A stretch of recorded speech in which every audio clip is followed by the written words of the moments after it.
অনেকের ঘরে সেলাই মেশিন আছে, নিজের জামা নিজেই সেলাই করে, কিন্তু ডাবল জর্জেট অথবা জর্জেট কাপড়, 4 পিস এগুলো সেলাই করতে পারে না। তো আমার আজকের এই ভিডিওটা দেখলে আমি মনে করি যে আপনারা সবাই এরপর থেকে ডাবল জর্জেট অথবা জর্জেট কাপড়, আস্তর দেওয়া কাপড় নিজেরাই তৈরি করতে পারবেন। তো প্রথমে আপনি কাপড়টাকে একদম খুলে আগে ভালো করে দেখে নেবেন যে কাপড়টা কোন জায়গায় কি আসে, গলার পজিশনটা কী রকমের হবে, সবগুলো ভালো করে দেখে নিয়ে তারপরে হাতাটা যদি লাগানো থাকে তো এভাবে করে হাতাটা ছুটিয়ে নেবেন। প্রথমে একটু করে সুতা কেটে নেবেন, 2-3টা সুতা একটু ছোট ছোট করে কাট করে তারপরে সেলাইটা, এই সেলাইগুলো কিন্তু খুব বেশি ঘন থাকে না, পাতলা থাকে। তো আপনারা 1-2টা সেলাই একটু করে কাটলে টান দিলেই কিন্তু ছুটে যাবে। তো প্রথম অবস্থায় যদি টান না দিয়ে একটু করে সুতাটা কেটে কেটে তারপরে সেলাইটা ছুটান তাহলে কিন্তু ভালো হবে, কারণ অনেক সময় টান দেওয়ার কারণে কিন্তু কাপড়েই ছিঁড়ে যায়। তো সেটা না করে একটু সাবধানতা অবলম্বন করে যদি কাজটা করেন তাহলে কিন্তু ভালো হয়। তো আমি দুটো হাত ঠিক একইভাবে ছোট ছোট করে একটু করে কাট করে নিয়ে তারপর আমি এটা যখন টান দিছি তখন ছুটে গেছে। তো ঠিক এভাবে করেই আবার জামার যে বডি পার্টটাও করব, কারণ বডি পার্টটা কিন্তু এখানে 3টা আছে, একটা হচ্ছে সামনের পার্ট, একটা হচ্ছে পিছনের পার্ট, আর সাথে হচ্ছে ইনারের কাপড়, আস্তর যেটা সেটা। তো আস্তরের কাপড়টাও আমি ঠিক একইভাবে ছোট ছোট করে কাট করে তারপরে আমি আলাদা করে ফেলবো। এটা কিন্তু খুব সাবধানে করতে হবে যাতে কাপড় না কেটে যায় আর কাপড়ের যেন কোনো সমস্যা না হয়। তো প্রথমে এভাবে করে ছুটিয়ে নিয়ে তারপরে সামনের পার্ট, পিছনের পার্ট আর ইনার সবগুলোই আলাদা আলাদা করে নিতে হবে। এরপরে দেখতে হবে যে কাপড় কোনটা সবথেকে বড়, যেইটা সবথেকে বড় হবে সেটা নিচে হবে আর যেগুলো ছোট হবে সেগুলো উপরে হবে। তো এখানে জামার পার্টটা ছিল সবথেকে বড়, এটা যদি আমি উপরে দেই আর পিছনের পার্ট তারপরে ইনার সেগুলো নিচে দেই তাহলে কিন্তু কাটিংয়ের সময় আমি বুঝতে পারবো না যে আমার মাপ অনুযায়ী কাপড়টা ঠিক আছে কিনা।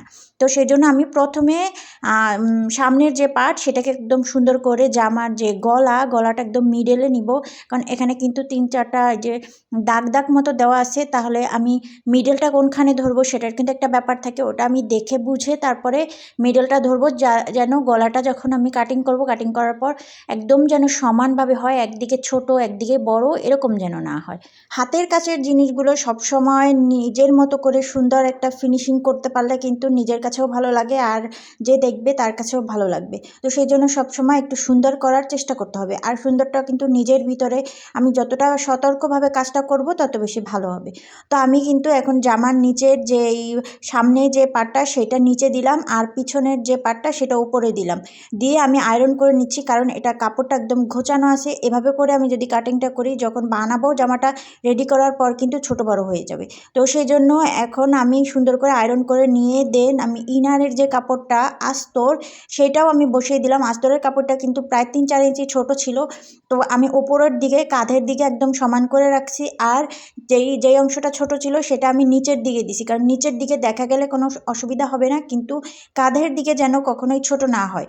তো আমি সুন্দর করে এটাও বসিয়ে একদম ভালো করে আয়রন করে 3টা পার্ট আমি একবারে সমান করে রাখছি, যাতে করে আমি কাটিং করার সময় এটা যেন মানে নড়ে চড়ে না যায়। তো সেজন্য আর কি। তো এইভাবে করে কাজ করলে আমি মনে করি যে কাজে কখনো ভুল হবে না।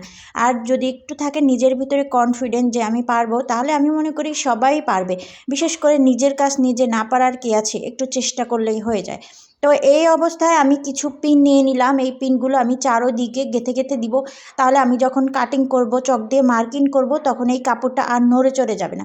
কারণ মার্কিং করার সময় চক দিয়ে দাগ দিলে তখন এটা কাপড়টা নড়ে চড়ে যায়। যেহেতু এখানে 3টা কাপড় আছে, 3টা কাপড় আমি যখন টান দিব, নাড়াচাড়ায় যখন নড়ে যাবে তখন 3টা কাপড়ই এলোমেলো হয়ে যাবে। তো আবার সেই কাপড়গুলো ঠিক করা এটা কিন্তু খুবই একটা কষ্টকর ব্যাপার। তো একটু কষ্ট করে যদি এভাবে করে পিনগুলো গেঁথে নেওয়া যায় তাহলে কিন্তু আর কাপড়টা নড়ে চড়ে যাবে না, মাপটা একদম ঠিক থাকবে।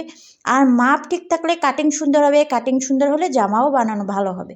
তো এই যে দেখেন আমি জাস্ট কোনায় কোনায় 3-4টা করে পিন মেরে দিচ্ছি। পিন মেরে দেওয়ার কারণে এটা একদম পুরো সেট হয়ে থাকবে, এখন আর কোনো নড়াচড়া করবে না। তো এই অবস্থায় আমি এখন কাপড়ের যেই মাপ সেই মাপ অনুযায়ী আমি লম্বা তারপরে কাঁধ ফুল মাপটা আমি এখন দিয়ে দিব, দিয়ে তারপর হচ্ছে কাটিং করব।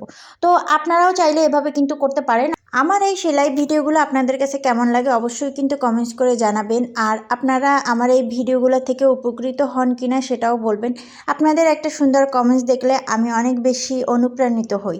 তো সবাই ভালো থাকবেন। আজকের ভিডিওটা তাহলে এই পর্যন্তই। আল্লাহ হাফেজ, আসসালামু আলাইকুম।